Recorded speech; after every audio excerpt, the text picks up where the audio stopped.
kita lihat ya. Ada slide-slide yang mesti kita jawab. Sebenarnya udah banyak nih masuk. Saya jawab yang gampang-gampang aja. Nanti yang susah, Pak Wamen dan Pak Dirjen yang jawab. Yang pertama itu siapa nih? Untuk saya pertanyaannya katanya, bagaimana realisasi strategi pembangunan BPN Badan Penerimaan Negara ya? Untuk mencapai penerimaan negara 23% PDB, tax ratio itu ya. Dalam RKAP 2025, apakah dibangun atau tetap mengendalikan ya? Jadi untuk sementara kayaknya nggak akan dibangun, pajak dan bea cukai akan tetap di Kemenkeu dan saya akan mengelola sendiri, membawahi sendiri lah. Jadi itu bagian saya, pajak dan bea cukai, saya harapkan ke depan akan lebih efisien dan efektif karena kita akan melakukan berbagai reform, termasuk menutup kebocoran-kebocoran yang ada dan lebih mendisiplinkan pegawai-pegawai bea cukai dan pajak. Harusnya ke depan akan membaik terus tax ratio-nya. Mungkin nggak 23%, siapa yang bikin?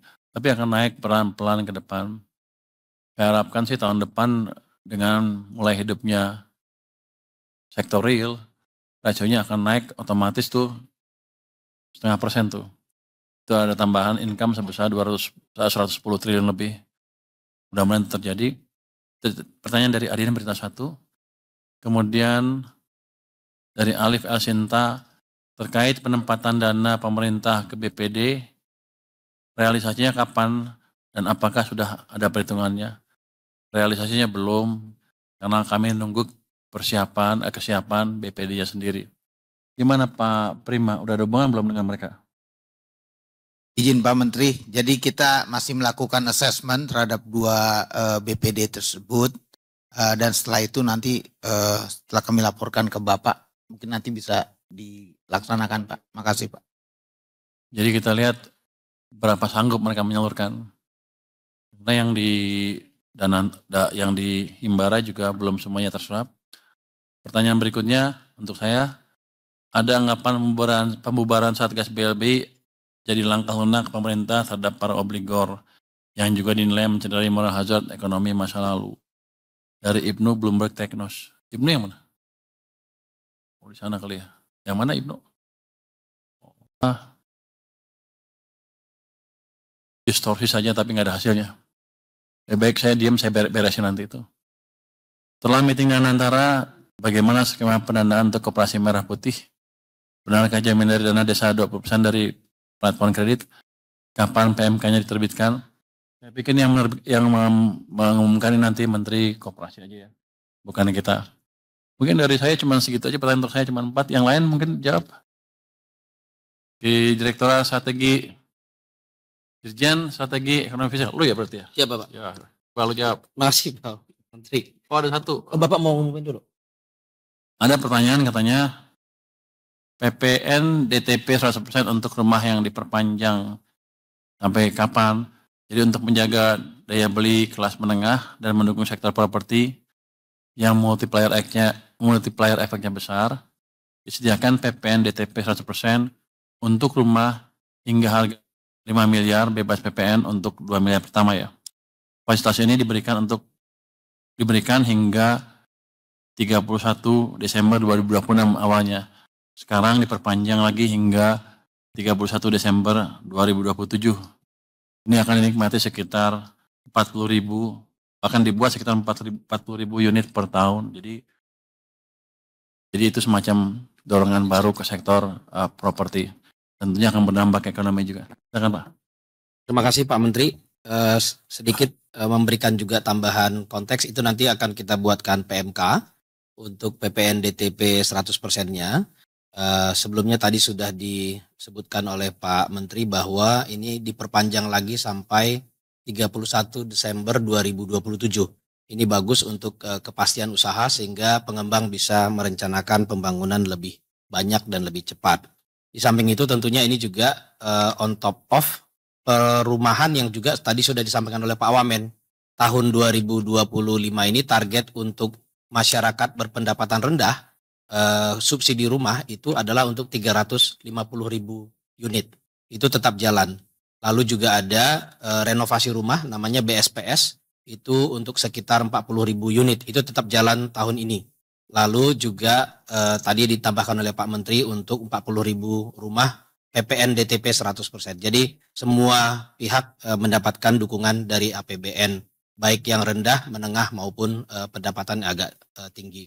Nah, untuk tahun 2026 juga sudah pernah diumumkan bahwa program-program ini akan berlanjut. Pertama tadi BSPS akan mencapai hampir 400.000 unit. Lalu yang FLPP rumah bersubsidi itu juga sekitar 350.000 unit. Sehingga tahun depan itu akan menjadi dukungan terhadap 770.000 rumah dari APBN. Lalu ada beberapa pertanyaan yang lain. Pertama adalah mungkin tadi ada pertanyaan tentang debottlenecking. Ini timnya sedang kita siapkan perpresnya. Sehingga nanti terutama di Kementerian Ekonomi, Kementerian Koordinator Ekonomi dan juga Pak Menteri Keuangan dan juga nanti bersama dengan Menteri Investasi dan Hilirisasi Pak Rosan. Nah, ini diharapkan nanti akan banyak debottlenecking di sana, deregulasi. Selain yang kemarin sudah diumumkan ada perbaikan di PP 28 terkait dengan kemudahan berusaha, terutama terkait dengan perizinan yang sering kita sebut dengan fiktif positif. Diharapkan ada SLA yang jelas bagi birokrat dalam memberikan timeline, memberikan perizinan bagi pelaku usaha sehingga memberikan kepastian yang lebih baik. Lalu juga sudah diterbitkan Permenperin 35 tahun 2025 ini terkait dengan sertifikasi untuk peningkatan TKDN. Ini juga memberikan kemudahan dan kepastian. Sudah ada juga Permendak 16 tahun 2025 relaksasi impor bahan baku industri dan juga yang di awal tahun diberikan deregulasi yang cukup kuat di sektor pertanian khususnya pupuk, dipangkas sekitar 145 regulasi untuk pupuk sehingga memang terlihat dampaknya nyata. Waktu itu 1 Januari 2025 pupuk langsung sudah bisa dibeli oleh masyarakat dan langsung bisa digunakan. Ini membuat pertumbuhan gabah ini juga produksinya meningkat cukup signifikan sehingga sektor pertanian kita juga akan terdorong kuat sesuai dengan prioritas dari Bapak Presiden juga.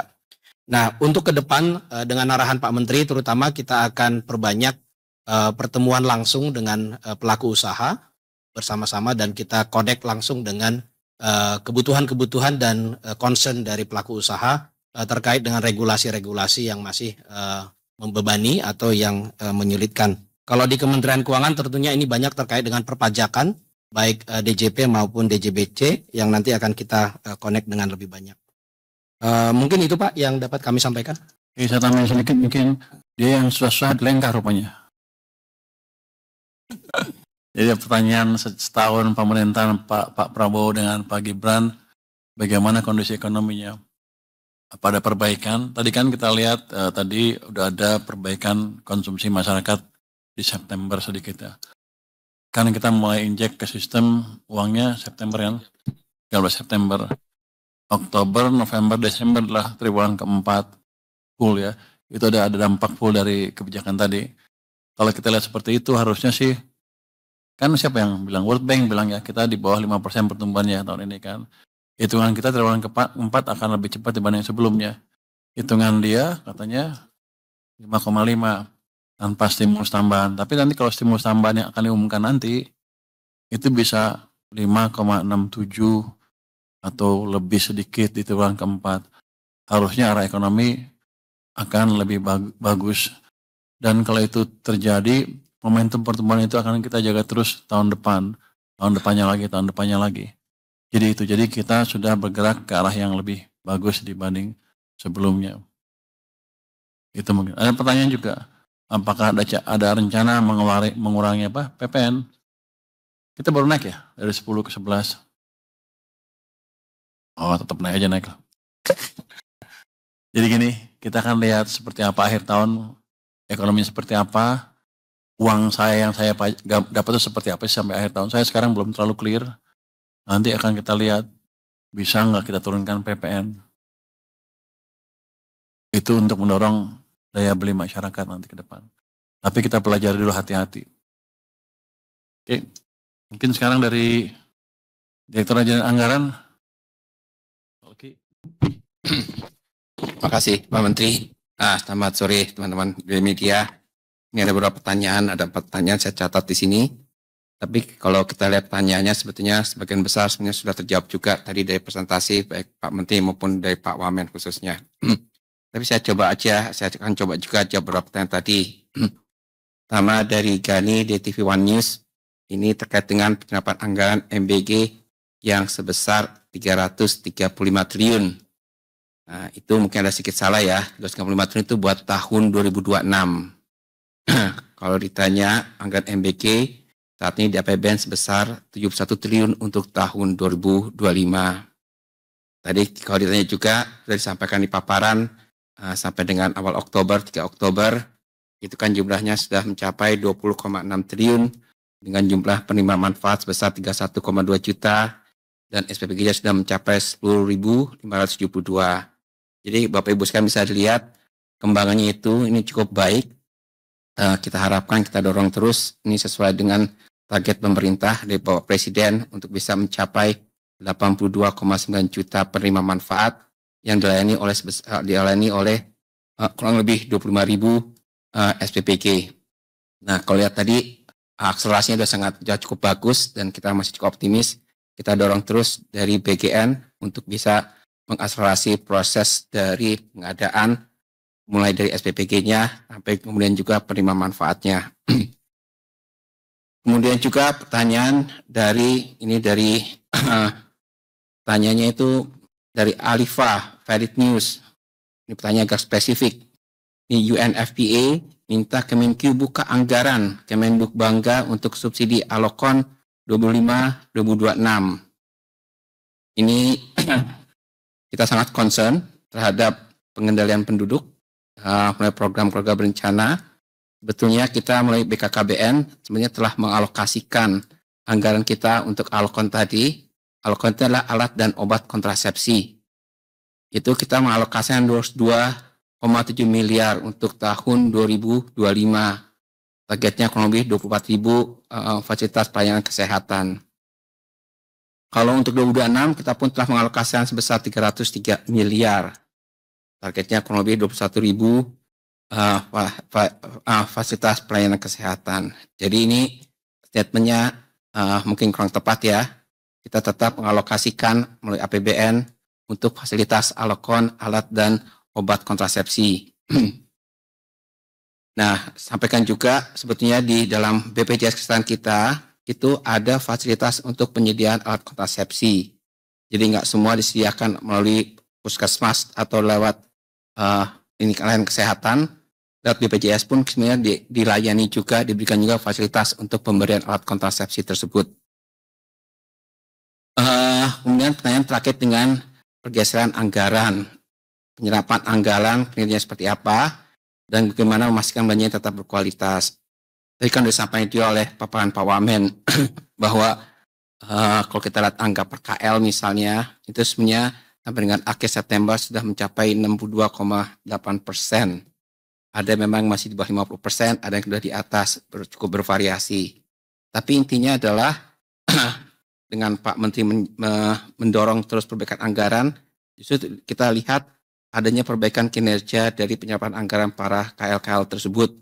Itu yang kita dorong terus. Tadi harapannya Pak Menteri sampaikan adalah bagaimana kita bisa anggaran tadi atau belanja pemerintah melalui KL-KL tadi bisa menjadi driver untuk meningkatkan pertumbuhan di Q4.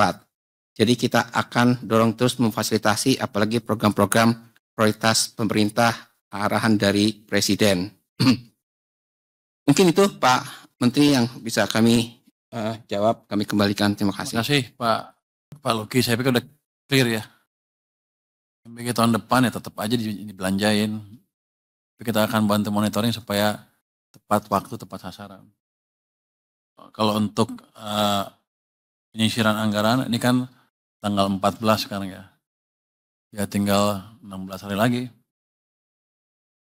Untuk lembaga-lembaga kementerian itu untuk mempersiapkan penyerapan anggaran sampai akhir tahun. Kalau enggak nanti akhir Oktober saya akan mulai sisir ya, kita akan pindah mulai realokasi ke tempat yang lain kalau mereka nggak bisa belanja. Oke, mungkin dari Direktorat Jenderal Pajak. Terima kasih Pak Menteri, teman-teman media. Pertanyaan ada 7, coba saya jawab. Yang nomor 1 dari Wildan di DTC. Hingga hari ini berapa WPO orang pribadi yang sudah mengaktifasi akun Cortex? Yang sudah aktifasi itu sekitar 2,6 juta wajib pajak, target kami 14 juta wajib pajak orang pribadi. Kemudian yang penting untuk menjadi penekanan teman-teman, fokus utama kalau kita ambil dari data tahun lalu, ini sebenarnya yang sudah aktivasi in total, tambah yang tahun ini itu 2,05 juta wajib pajak orang pribadi dan 550.000 wajib pajak badan. Khusus yang orang pribadi, kami benar-benar urging gitu ya, mendorong supaya dari 2 juta tersebut, ini baru 1,2 juta yang sudah mempunyai kode otorisasi dan sertifikat elektronik. Kode otorisasi dan sertifikat elektronik ini diperlukan sebagai digital signature di Cortex DJP. Jadi terima kasih pertanyaannya, sekaligus juga untuk memberikan pemahaman kepada masyarakat untuk segera mengaktifasi dan juga mendapatkan sertifikat elektronik dan kode otorisasi. Kemudian yang nomor 2, tahun depan laporan SP tahunan sudah melalui Cortex. Apakah sistemnya sudah siap? Gimana edukasinya dari Mas Surya di Bisnis Indonesia? Jadi Cortex sudah siap untuk menerima SPT tahunan orang pribadi dan badan tahun 2025. Edukasi sudah dilakukan baik internal maupun secara langsung kepada wajib pajak melalui konseling dan juga penyuluhan. Sosialisasi langsung itu juga bisa dilakukan, sudah ada simulator SPT tahunan badan dan juga simulator yang OP sedang kami siapkan dan kami akan stress test bulan ini. 20.000 internal karyawan kami akan melakukan stress test di dalam waktu yang bersamaan. Kemudian pertanyaan dari Bloomberg, Technos, dan juga Dendi Kontan, dan hampir sama dari Wildan di DTC yang terkait dengan kinerja penagihan atas pengemplang pajak yang 200 besar. Sebagai informasi sesuai yang disampaikan Pak Menteri, dari 60 triliun tunggakan pajak sudah bisa direalisasi sekitar 7 triliun. Kemudian dari 200 tersebut, summary yang sudah kami lakukan, tindakan-tindakan penagihan aktif kami meliputi 91 wajib pajak itu membayar dan mengangsur, 5 kesulitan likuiditas, jadi macet, kemudian yang pilot ada 27, yang dalam pengawasan aparat penegak hukum itu ada 4, yang sudah kita lakukan asset tracing ada 5, yang sudah kita lakukan pencegahan terhadap beneficial owner-nya ada 9, kemudian yang dalam proses penyanderaan ada 1, yang proses tindak lanjut lainnya ada 59. Saya rasa itu yang bisa kita sampaikan untuk menjawab pertanyaan dari teman-teman. Terima kasih Pak Dirjen Pajak. Mungkin Dirjen Perbendaharaan. Terima kasih Pak Menteri. Untuk pertanyaan kepada kami, skema penempatan dana dari pemerintah ke Bank Himbara adalah melalui pemindahan rekening atau transfer dari rekening BUN yang ada di Bank Indonesia kepada rekening bank di Bank Indonesia. Jadi nggak ada mekanisme reimburse ya yang dilakukan oleh bank, dan ini bisa berjalan secara cepat, dan saat ini tadi sudah disampaikan capaiannya sudah lebih dari 50% sudah dicairkan untuk pemberian kredit di sektor real. Terima kasih Pak Menteri.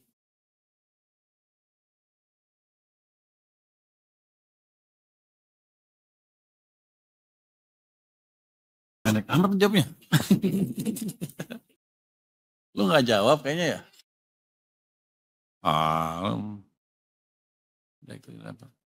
Direktur, ini pembiayaan dan risiko, direkturnya Pak Minto. Direktur Jenderal Pengelolaan Pembiayaan dan Risiko Pak Minto itu ya? Ya, Ya, terima Minto. kasih Pak Menteri. Yang pertama pertanyaan dari AP mengenai rencana penerbitan DIM Sambon. Kita masih on track strategi penerbitan SPN 2025.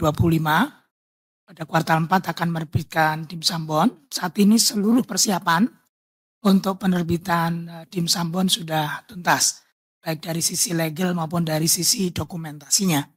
Sehingga dalam waktu dekat kami sudah dapat menerbitkan DIM Sambon dan kami akan menerbitkan dalam waktu dekat. Namun tanggal pastinya tidak dapat kami sampaikan karena sesuai dengan protokol capital market, kita tidak bisa menyampaikan tanggal secara eksak kita akan masuk ke market. Tapi kami akan menerbitkan DIM Sambon dalam waktu dekat ini. Itu yang pertama. Yang kedua, tadi Kaisar dari Tempo yang terkait dengan capital outflow di pasar SPN. Tadi sebagaimana disampaikan oleh Pak Menteri, tadi kelihatan dalam 1 minggu, 1,5 minggu terakhir sudah terjadi pembalikan outflow yang sangat marginal. Jadi asing sudah lebih suportif pasar SPN kita.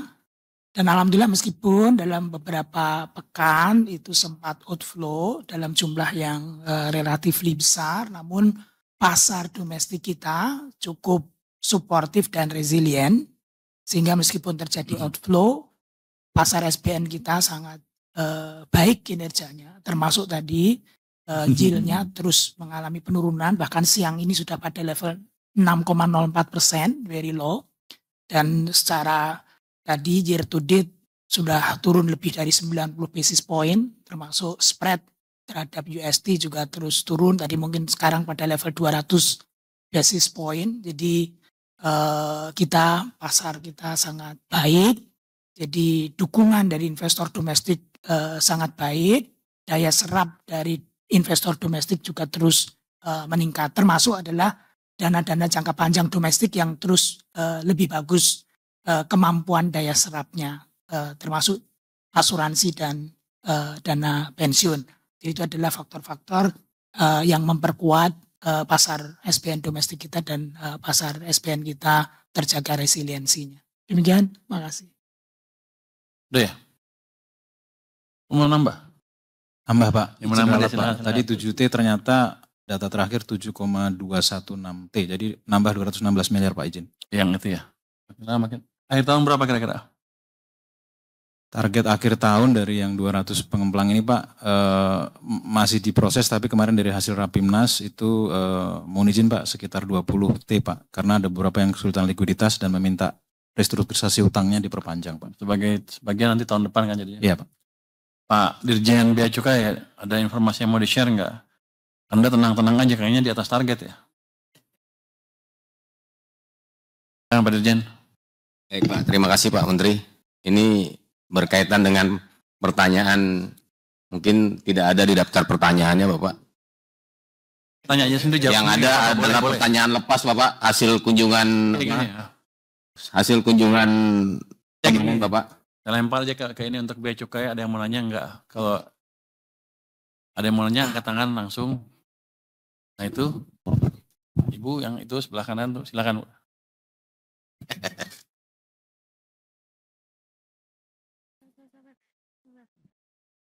Oh ini aja nih.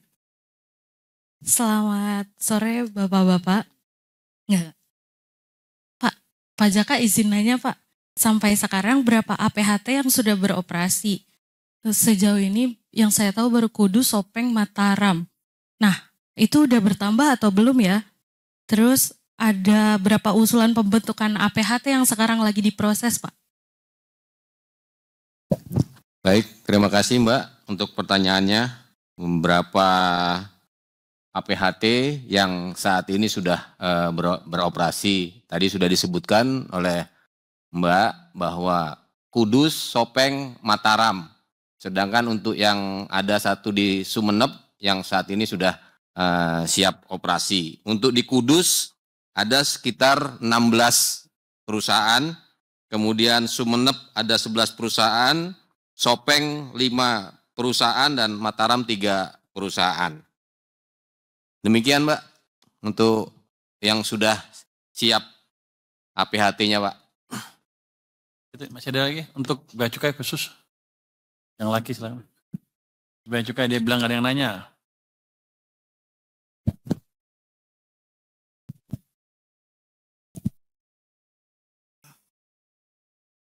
Selamat siang Pak, saya Reza dari Nikkei. Ingin bertanya untuk persiapan cukai minuman berpemanis untuk tahun depan seperti apa dan juga untuk cukai untuk komoditas ekspor batubara itu bakal seperti apa ke depannya. Terima kasih Pak. Baik, untuk pertanyaan MBDK yang secara ini peraturannya sedang disiapkan bahwa ke depan akan diberlakukan, tetapi diberlakukannya pun itu akan melihat situasi yang berkembang di masyarakat. Demikian. Ada lagi di depan silakan. Pajak ya, cukai ya. Silakan. Anda boleh nanya sampai dia nggak bisa jawab. Oke Pak, terima kasih. Pak Dirjen, saya Kris Bibisana dari Suar Pak. Suar, iya. Untuk terkait tadi ada penurunan CHT dalam jumlah besar dan kita terkontraksi sampai 19,2% itu, kira-kira dari Dirjen Bea Cukai ada solusi yang ditawarkan, misalnya ada penyesuaian atau seperti apa untuk bisa mengembalikan dari cukai yang sempat turun itu Pak, terutama karena dampaknya ke penerimaan negara. Terima kasih. Cukai turun ini mungkin karena berkaitan dengan hasil produksi pabrik rokok yang sampai dengan saat ini terjadi penurunan, sehingga tentunya akan berpengaruh juga terhadap penerimaan cukai. Terutama untuk cukai rokok kelas 1 ini yang mengalami penurunan produksi dan dampaknya adalah penurunan cukai. Namun untuk operasi yang kita lakukan secara terus-menerus itu bisa menjaga penerimaan cukai tidak sampai terkontraksi ataupun malah terjadi pertumbuhan secara sampai dengan saat ini sekitar 7,1%. Demikian. Kalau nggak lagi, ini mungkin terakhir dari ini kayaknya sudah cukup ya. Saya anggap udah jawab semua pertanyaan sesuai yang dimasuk ke WA kita ya.